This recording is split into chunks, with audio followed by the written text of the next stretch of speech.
하나님 말씀 보시겠습니다. 하나님 말씀은 마태복음 5장입니다. 제가 준 성경은 신약성경 5페이지입니다. 마태복음 5장입니다. 할렐루야! 오늘 새벽 예배 나오신 여러분 감사합니다. 오늘 말씀을 통해서 하나님의 능력을 경험하고 이 능력으로 승리하는 하루 되시길 축복합니다. 자, 오늘은 마태복음 5장 천국 백성의 삶이라는 제목 가지고 말씀 나누고 싶습니다.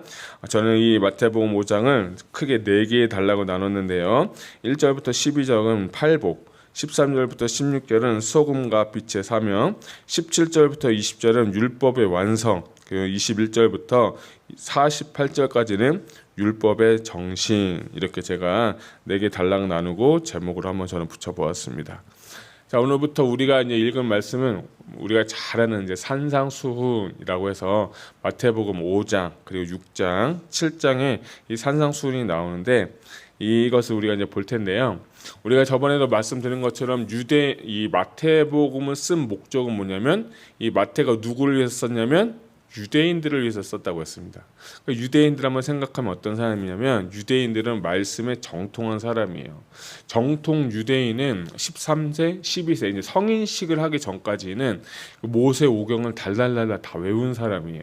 그러니까 말씀을 알고 말씀을 행하고 말씀을 지키는 사람, 쉽게 표현하면 우리보다도 말씀이라는 거 더 정통하고 그 말씀을 지키는 사람이에요. 이따가도 보겠지만 너희가 바리새인의 의보다 낫지 않으면 안 된다라고 하면서 이들은 일주일에 2번씩 금식하고 헌금생활, 충성생활, 봉사생활, 쉽게 표현하면 종교적으로 완전 완벽한 사람들이 누구냐면 이 유대인들이에요. 이 유대인들을 향해서 쓴 책이 어떤 책이냐? 마태복음이고, 그리고 이 마태복음의 이 5장, 6장, 7장은 이 구원받은 자의 삶, 하나님을 만나서 하나님의 자녀로서 어떻게 살아야 된다라고 하는 것을 가르쳐주고 있는 것이 바로 마태복음 5장, 6장, 7장입니다. 그래서 저는 우리 성도님들이 이 마태복음 5장, 6장, 7절을 잘 읽어보시고 우리가 한번 이 말씀대로 살아보려고 몸부림도 한번 쳐보고 이 말씀의 능력을 우리가 한번 실천해봤으면 좋겠다, 그런 것이었어요. 특별히 이 산상수는 모든 성도님들이 살아가면서 마음에 새기고 실천해야 될 것이고, 이 세상에 수많은 법들, 도덕법들, 윤리가 있지만 그 어떤 것보다도 가장 상위법이고 그 어떤 것보다 가장 기초가 되는 말씀이 바로 마태복음 5장, 6장, 7절입니다. 그것을 여러분들이 한번 잘 생각하시고 오늘, 내일 모레 한번 5, 6, 7장 보도록 하겠습니다. 자, 첫 번째 단락에서 1절부터 12절은 우리가 잘 알고 있는 팔복, 그렇죠? 팔복이죠. 근데 대부분은 다 팔복이라고 하는데 저는 오늘 이렇게 표현하고 싶어요. 팔복이 아니라 구복이다 라고 하는 거예요. 왜냐하면 이 원어를 보게 되면 마카리오스라고 하면서 이 9개가 먼저 시작이 되면서 우리는 팔복이지만 정확하게 따지면 구복이 될 수밖에 없어요. 옛날에 제가 성경 통독할 때 가르쳐 드렸는데 마카리오스라는 게 9개가 나와서 저는 구복으로 좀 보게 됩니다. 자, 1절에 보게 되니까 예수께서 무리를 보시고 산에 올라가 앉으시니 제자들이 나아온지라 라고 하면서 이 1장 1절이 참 재밌는 게 뭐냐면 예수님이 어디에 가셨죠? 산에 가셨죠. 자, 우리 아까 말씀드린 것처럼 이 수신자는 누구다? 유대인이다. 유대인들에게 가장 정통적이고 유명한 사람을 한 명 뽑으라면 모세를 뽑을 수 있겠죠. 모세가 시내산에 올라가 가지고 시내산에서 하나님의 말씀을 받았죠. 십계명을 받은 것처럼 이 산에 올라가서 앉으셨다라는 것은 구약적으로 보게 되면 하나님께서 모세에게 말씀을 주신 것처럼 그때는 기록된 토라, written word, 하나님의 그 십계명을 기록돼서 주셨는데 이제 이 구약 시대에 와서 이 마태복음이 선언하는 건 뭐냐면 말씀이신 예수님, 이 천지를 지으신 하나님이 직접 산에 올라가서 너희에게 말을 하는 거야 라고 하면서 이 말씀의 권위, 정통성을 이 산에 올라가서 말씀을 전하는 거야 라고 하면서 유대인들에게 선언하고 있는 겁니다. 자, 앉으니까 누가 나오냐면 제자들이 나왔다라고 해요. 여러분 잘 보세요. 예수님의 말씀을 듣고 예수님의 말씀을 배우는 사람은 군중들이 아니에요. 왜 여기서 그냥 제가 마태라고 하면 모든 사람들이 예수님께 말씀 배우러 왔더라. 이렇게 적어도 되잖아요. 그렇죠? 근데 마태는 뭐라고 했냐면 누가 나왔다? 제자들이 나왔다. 성경에는 군중들이 있고 제자들이 있어요. 제자들은 예수님을 따르는 데 있어서 뭐 먹을 것을 가지거나 뭐 치유를 받거나 어떠한 목적과 뜻이 있어서 주님을 따르지만 주님이 십자가에 달려 죽으실 때는 다 도망가고 비난했어요. 근데 오늘 저는 이 말씀을 드리고 싶은 것은 하나님의 말씀을 듣는 자는 군중이 아니라 제자구나. 그리고 주님은 누구한테 말씀하셨다? 제자들에게 따로 말씀하셨다. 여러분 복음서를 보시면 제자들에게 따로 비유를 말씀하시고 비유를 풀어줄 때도 제자들만 따로 불러가지고 하나님의 말씀을 전했어요. 그래서 우리가 하나님의 말씀을 듣는다는 것은 하나님의 말씀을 우리가 배운다는 것은 내가 예수님의 제자가 된다. 그 제자로서의 삶을 살아야 된다. 이것이었기 때문에 저는 이 1절 9절 보면서 다시 한번 제 눈에 확 갔던 건 군중이 아니라 어떤 사람들이다? 제자에게 말씀하셨다. 우리 성도님들이 말씀을 듣는 훈련, 말씀으로 정말 살아가는 제자와 같은 삶, 여러분 그런 삶을 사시기를 주님의 이름으로 축복합니다. 자, 그래서 이제 입을 열어서 주님이 가르쳐 주시는데 이제 심령이 가난한 자라고 하는데 여기서 심령이 가난한 자는 남의 전적인 도움이 없이는 당장 굶어서 죽을 수밖에 없는 구걸하는 자의 절대적 파산 상태다라는 거예요. 그러니까 진짜 우리가 일불이 없어서 몇 센트가 없어서 마치 우리가 잘 알고 있는 노숙자처럼 지금 굶어 죽어서 파산할 상태에 있는 영적인 상태가 어떤 상태냐? 심령이 가난한 상태다. 그 2절을 보니까 애통하는 자라고 하는데 여러분의 정말 소중한 가족이 주님 품에 안겼다고 생각해 보십시오. 그럴 때의 애통, 그럴 때의 마음보다 더 심한 마음이 바로 이 애통하는 마음이어서 죽은 자를 두고 온 가슴을 찢으며 가장 우는 철저한 슬픔의 상태가 지금 어떤 상태냐? 애통한 상태다. 그리고 세 번째는 온유한 자라고 해서 여기서 온유하다는 건요 마음이 뭐 좋다, 뭐 이 사람은 저 온유하니까 뭐 평안해 보인다라고 아니라 여기서 온유의 진정한 뜻은 야생마가 여러분 길들여질 때 이 사람에 의해서 길들여진 그 상태가 뭐냐면 온유한 사람인 거예요. 야생마는 자기 마음대로 막 가고 마음대로 하지만 이 주인에 의해서 훈련이 되어서 야생마가 정말 조련이 잘 된 그 상태가 어떤 상태냐? 바로 온유한 상태다라고 하는 것이고요. 그리고 의에 줄이고 목마른 자는, 목마르는 것은 우리가 너무 덥잖아요. 그 더운데 진짜 더우면 타들어가는 목구멍에 생수를 구걸하는 듯한 상태. 그러니까 의에 줄이고 목마른 자는 내가 세상을 어떤 것으로도 내 심령을, 내 마음을 시원케 해드리는 생수가 아니라 오직 하나님 한 분만을 갈망하는 그 상태. 다른 것을 구하는 것이 아니라, 다른 것을 원하는 것이 아니라 오직 하나님 한 분만 구하는 그 상태가 의에 줄이고 목마른 상태다 라는 것이 바로 그런 상태고, 또 우리가 잘 아는 것이 긍휼히 여기는 자라는 것은, 긍휼이라는 것은 사람을 보고 불쌍히 여기거나 좀 안 됐다는 그 상태가 아니라 그의 아픔이 나의 아픔이 되고 그의 고통이 나의 고통이 되는 그 상태, 긍휼히 여기는 그 상태가 동감하는 그 상태, 공감하며 구체적인 도움을 베푸는 그 상태가 바로 긍휼히 여기는 자다. 그리고 마음이 청결하다라는 것은, 여기서 청결한 단어가 전 좀 많이 갔는데 금이나 은이나 다른 불순물로 섞이지 않는 순수하게 정제된 상태가 바로 마음이 청결한 상태. 저는 이게 항상 읽을 때마다 깨끗해진 상태, 뭐 클린업된 상태라고 생각했는데 그게 아니다. 원어로 보게 되면 금이나 은이나 어떤 불순물도 끼어있지 않는 그 상태가 바로 이 마음이 청결한 상태여서, 이 마음이 청결하는 것은 두 마음이나 위선을 품는 게 아니라 진정으로 하나님 한 분께 고정되어 있는 그 상태, 오직 한 분, 하나님 한 분만을 순전하게 원하는 그 상태가 바로 마음이 청결한 자다라고 하고요. 여기 또 하는 화평케 하는 자, 화평케 하는 자는 단순하게 평화를 좋아하고 소극적인 그 마음으로 화평케 하는 게 아니라 깨어진 관계, 반복 속에 직접 들어가서 십자가의 화해를 만드는 상태, 이것이 바로 화평케 하는 자다. 근데 화평케 하는 자 하면 누가 생각나죠? 예수님이 생각나죠. 예수님이 십자가에 죽으시면서 깨어진 하나님과 우리 사이의 관계를 회복시킨 그 화평케 하는데, 그걸 영어로 뭐라고 하냐면 피스메이커라고 하죠. 근데 여기 저는 이 말씀 보면서 어떤 사람은 가는 곳마다 피스메이커가 돼가지고 그 모든 공동체, 그 사회를요, 어렵고 힘들고 깨어진 상태를 막 잘 되게 하는 사람이 있고, 반면에 어떤 사람은 반대로 트러블 메이커가 있어서 가는 곳곳마다 깨트리고 가는 곳곳마다 분란을 일으키는 사람이 있어요. 근데 우리 기독교인은 가는 곳마다 뭘 해야 된다?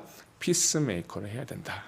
여러분, 그런 은혜가 있기를 바랍니다. 자, 8도 10절을 보니까 의를 위하여 박해를 받는 자라는데, 여기서 의에 줄이고 목마른 자는 아까 말씀드린 것처럼 의에 줄이고 목마른 자는 하나님 한 분만을 갈망했다면, 이제는 내가 받은 은혜, 예수 그리스도를 위해서 십자가에 달려 죽으신 예수님 위해서 핍박도 각오할 수 있는 그 상태가 뭐냐? 의를 위하여 박해를 받는 자다라고 하는 것이고요. 그리고 11절 12절도 보게 되면 마카리우스로 시작을 하면서 11절과 12절은 뭐냐면, 10절과 비슷하게도 주님을 위해서 핍박받는 자가 어떤 사람이냐? 복이 있는 사람이다 라고 하는 거예요.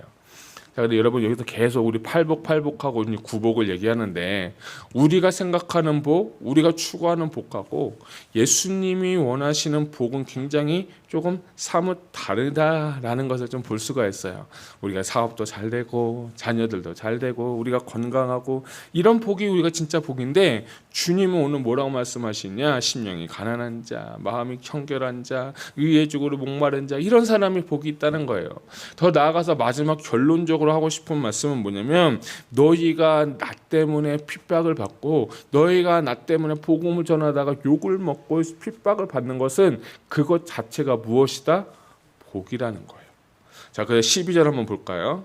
12절을 보면, 기뻐하고 즐거워하라. 하늘에서 너희의 상이 크미니라. 너희 전에 있던 선지자들도 이같이 박해하였느니라 라고 하는데, 여기서 기뻐하고 즐거워하라는 원어의 뜻이 뭐냐면 참 재밌어요. 이 의미는 뛸 듯이 기뻐하면서 소리치는 그 상태가 어땠냐? 즐거워하고 기뻐하는 상태라는 거예요. 여러분, 언제 우리가 뛰면서 기뻐하고 언제 우리가 뛰면서 우리가 막 이렇게 찬양합니까? 내 모든 문제, 내 모든 어려움이 뭔가 해결되었을 때 기뻐하고 뛰면서 막 하나님 앞에 소리 지른 거잖아요. 근데 팔복에 이 구복을 보게 되면 결론적으로 너희가 예수님 때문에, 너희가 신앙생활 하는 것 때문에 어렵고 힘든 일이 분명히 있을 텐데, 그때마다 뭐 하라? 기뻐하고 즐거워하라는 거예요. 뛰면서 즐거워하듯이 너희가 나 때문에, 예수님 믿는 것 때문에 십자가의 길을 가다가 어렵고 힘든 일 있을 때마다 너희가 낭망하고 낙심하고 좌절하지 말고 뭐하라? 기뻐하라는 거예요. 할렐루야. 저는 이 구절의 이 팔복의 주님의 말씀이 우리 오늘 이 시간에 새겨지는 귀한 말씀이 되기를 주님의 이름으로 축복합니다.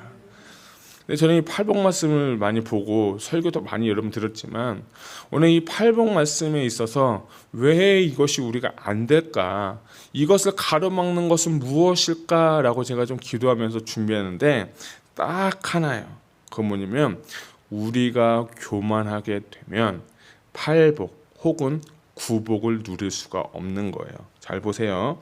교만한 사람은요, 하나님을 찾지 않습니다. 교만한 사람은 심령이 절대로 가난해질 수가 없습니다. 왜냐하면 자기 만족이 가득하기 때문이죠. 더 나아가서 교만한 사람은 하나님 없이도 살기 때문에 애통해하는 그 마음도 없어요. 죄에 대한 회개도 없죠. 더 나아가서 교만함으로 이기적인 마음 가운데 하나님에 의한 다루심, 하나님에 의한 훈련이 없기 때문에 완고하게 저항합니다. 그리고 절대로 교만한 사람은 목마를 수가 없어요. 왜? 자기 사랑으로 가득 찼기 때문에 하나님을 향한 갈망함이 없다는 거예요. 자기를 사랑하는 마음이 가득 차기 때문에 영적인 목마름이 절대로 없습니다. 국률은 또 어떤가요? 교만한 사람이 국률하다는 말씀은 여러분 들어본 적이 없을 거예요. 화평하는 건요, 아까 말씀드린 것처럼 자기 자신을 사랑하는 마음, 교만의 마음 때문에 화평이 아니라 가는 곳곳마다 내가 잘나고 내가 대접받아야 되고 내가 정말 잘해야 되기 때문에 가는 곳곳마다 트러블 메이커를 일으키는 거예요. 그런 사람이 어떤 사람이냐? 교만한 사람이라는 거예요. 그런 사람이 절대로 의를 위해서, 예수님을 위해서 정말 핍박받지는 않습니다. 그러니까 저는 이 팔복을 보면서 교만을 대입해서 보니까 그렇구나. 하나님의 정말 이 팔복, 구복은 교만한 사람이 절대 받을 수 없다는 거구나. 잠언 16장 18절에 이런 말씀이 있어요. 교만은 패망의 선봉이요 거만한 마음은 넘어짐의 앞잡이입니다. 야고보서 6장 하반부를 보면 하나님이 교만한 자를 물리치시고 겸손한 자에게 은혜를 주신다 하였느니라. 할렐루야. 예수님께서 산상수훈 5장 6장 7절에 왜 팔복에 대해서 먼저 선언을 했을까? 이건 뭐냐면 너희 마음 가운데 교만을 꺾어버리고 너희가 하나님을 잘 섬기라는 거예요. 너희가 율법을 지키느라 급급해하지 말고 율법에 주신 그 정신, 율법의 마음, 그것을 너희가 지키면서 살아가게 될 때 실수할 수 있고 넘어지게 될 수 있고 죄 때문에 애통하는 마음도 있지만 그 마음을 주님이 원하신다는 거예요. 겸손한 마음, 하나님 앞에 낮아지는 마음, 교만한 마음이 아니라 진심으로 내가 겸손하게 살아갈 수 있는 그 마음을 하나님이 오늘도 우리에게 주고 계시는 겁니다. 이런 마음이 있으면 공동체가 무너지겠어요? 이런 마음이 있으면 공동체가 분란이 있겠어요? 이런 마음이 있으면 가정이 무너지겠어요? 저는 아니라고 생각합니다. 예수님이 가르쳐준 이 산상 수만 실천을 해도 절대로 그 공동체는 무너지지 않습니다. 특별히 저는 여러분들이 지식이 아니라 하나님의 말씀을 행하는 자가 되기를 소망합니다. 저는 마태복음 5장을 쭉 보면서 17, 18, 19, 20절을 저는 마태복음의 핵심이라고 봤어요. 아까 13절부터 16절은 빛과 소금의 역할이지만 주님이 뭐라고 말씀하시냐. 17절, 내가 율법이나 선지자를 폐하러 온 줄로 생각하지 말라. 폐하러 온 것이 아니라 뭐하러 왔다? 완전하게 하러 왔다는 거예요. 예수님이 오셔서 많은 사람들이 그 얘기하잖아요. 이제 구약 시대는 끝났고 예수님 시대가 와서 은혜 시대다라고 한 게, 그런데 그건 잘못된 거예요. 예수님이 오신 건 기록된 토라, 이 written word를 본인이 직접 이 땅에 오셔서 리빙 토라, 리빙 월드, 하나님 직접 그분이 살아가시면서 율법의 완성을 그들에게 친히 몸소 가르쳐 주셨다는 거예요.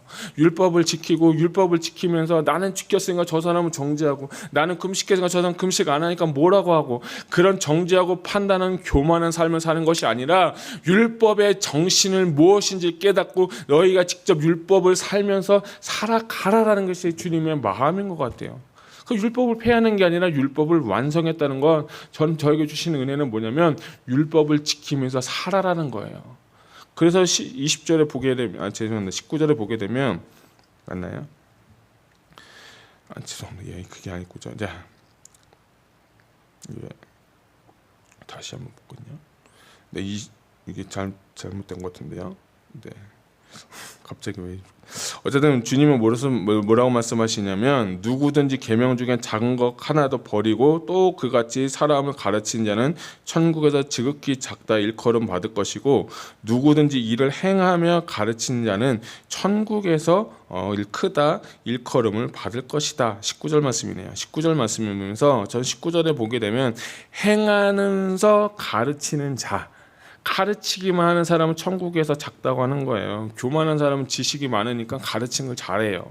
그렇지만 행함이 없어요. 그렇지만 주님은 오늘 뭐라 말씀하시냐면 가르치면서 행하는 자가 바로 천국에서 크다라는 거예요. 결국에는 우리가 율법을 문법적으로 지키는데 급급하는 것이 아니라 율법의 마음을 가지고 우리가 그렇게 살아가게 될 때 너희 의가 서기관과 바리새인보다 낫지 못하면 결국에 천국에 들어가지 못하리라 라고 주님 말씀하셨어요. 이거는 제 말이 아니라 주님의 말씀인 거예요. 오늘 우리가 말씀을 지키다가, 우리가 뭐 교회 생활을 하다가 때로는 우리가 이걸 지켜야 돼, 이걸 해야 돼 하면서 우리가 상대방을 판단하고 평가하는 경우가 너무 많아요. 그게 다 왜 그러냐면 교만해서 그렇거든요. 주님은 뭐라 말씀하십니까? 가난한 자가 되라, 심령이 가난한 자가 되라, 청결하게 되라, 의를 위해서 살아라, 핍박받아도 즐거워하라라고 주님 말씀하시는 거예요. 특별히 말씀은 행하는 데 있는 것입니다. 지식으로 아는 것은 한계가 있어요. 그래서 고린도전서 8장 1절 하반부에 보면 지식은 교만하게 하여 하지만 사랑은 덕을 세운다는 거예요. 그러니까 어제 지난주에 제가 설교한 것처럼 진리가 오면 진리를 통해서 사랑을 낳을 수밖에 없는 거예요. 진리 대신 예수님이 내 안에 오게 되면 내가 사랑해야지 해서 되는 사랑이 아니라 예수님이 내 안에 계시고 예수님 행했던 일들이 내 안에서 흘러나오기 때문에 나를 통해서 사랑이 흘러나오게 되는 거예요. 인간적인 사랑은요 한계가 있어요. 인간적인 사람은 이해타산 안 맞으면 절대 할 수 없어요. 이 앞에 있는 저도 이걸 보면서 나한테 잘 되면 뭔가 사랑하고 싶고 이것이 안 되면 나 못하는 거예요. 이것은 인간의 본질이에요. 교만이에요. 죄예요. 그렇지만 주님의 마음, 내 안에 주님이 와서 진리가 통하고 말씀의 내 능력이 내 안에 올 때 나를 통해서 하나님의 사랑은 흘러나오게 되는 것입니다. 그래서 주님께서 그러한 예를 21절부터 48절까지에 대해서 보여주고 계시는데 좀 연구를 해보니까 이걸 뭐라고 표현하냐면 6가지 반론이다 라고 하면서 너희는 무엇을 들었으나 나는 너희에게 이르노니 하면서 너희가 율법을 잘 지키는데 근데 율법의 정신에 대해서 다시 한번 하나님께서 이들에게 가르쳐주고 있는 거예요. 21절부터 26절까지 보게 되면 뭐 하나만 보지만 21절 옛사람에게 말한 바 살인하지 말라 누구든지 살인하면 심판을 받게 되었다 하는 말을 하는 것을 너희가 들었으나 근데 나는 너에게 이른다라고 하면서 살인죄가 중요한 게 아니라 살인보다 형제를 사랑하지 않고 형제를 미워하고 형제에게 나쁜 말이라 하는 사람 자체가 그게 무엇이다? 사랑이라는 거예요. 그냥 단순하게 사람 죽인 것이 살인이 아니라 마음 가운데 있는 형제를 미워하는 것 그 자체가 보다 이미 너는 그 사람을 살인했다는 거예요. 그러니까 어쩌면 더 고차원적인 것 같아요. 어쩌면 예수님의 가르침은 율법적인 것이 아니라 여기 문자적인 것이 아니라 더 내 마음의 내면을 주님을 꿰뚫고 보고 계시면서 하는 거예요. 그래서 23절, 24절, 25절, 26절 보면서 너희가 예물 드리기 전에 너희가 예배하기 전에 형제와 싸운 것이 있고 형제와 좀 마음 불편한 게 있으면 예배 먼저 드리는 것이 아니라 뭐부터 하고 와라? 그 사람하고 먼저 화해하고 와서 와라. 그 얘기하는 거예요. 주님은 너희가 예배가 중요한 게 아니야. 너희 어떤 형식이 중요한 것이 아니라 너희 마음 가운데 내 마음이 아직도 평안이 없고 남을 아프게 하고 아직도 그 불편한 마음 갖고 드려지는 예배 나는 그 예배 절대 받지 않는다는 거예요. 그 얘기를 들으면서 정말 이렇구나. 내가 예불을 드릴 때 주님 앞에 나올 때 정결한 마음 깨끗한 마음이 있어야겠구나 하는 것이에요. 여러분 저는 이 말씀을 꼭 기억하시길 축복합니다. 그 다음에 뭐 간음과 탐욕, 이혼 규정, 헛된 맹세, 보복의 법의 초월, 그리고 원수 사랑 이렇게 나오는데 저는 마지막 구절 48절을 한번 같이 읽도록 하겠습니다. 시작. 그러므로 하늘에 계신 너희 아버지의 온전하심과 같이 너희도 온전하라. 아멘. 5장의 마지막 결론은 뭐냐면 너희가 온전하라 라는 거예요. 영어로 하면 perfect 하라는 거예요. 그럼 이런 질문할 수 있겠죠. 목사님 저 맨날 죄 짓고 맨날 허물 많은데 어떻게 합니까? 저는 아직도 완전하지 않은데요. 그렇게 얘기할 수 있어요. 여기서 온전하다라는 뜻은요. 여러분이 퍼펙트하라는 얘기가 아니에요. 완전하다는 뜻이 아니에요. 어떤 흉이나 도덕적 결함이 없는 상태가 아니라 이 말씀은 진심으로 내가 그 하나님 말씀을 추구하다 보게 되면 내가 걸려 넘어질지라도 그런 마음의 상태를 너희가 유지하라라는 거예요. 그래서 신약적으로는 주님은 너희가 완전하라 온전하라 하지만 구약적인 것은 뭐냐면 너희가 거룩하라라는 거예요. 구약적인 개념은 거룩이고 신약적인 개념은 온전하라라는 거예요.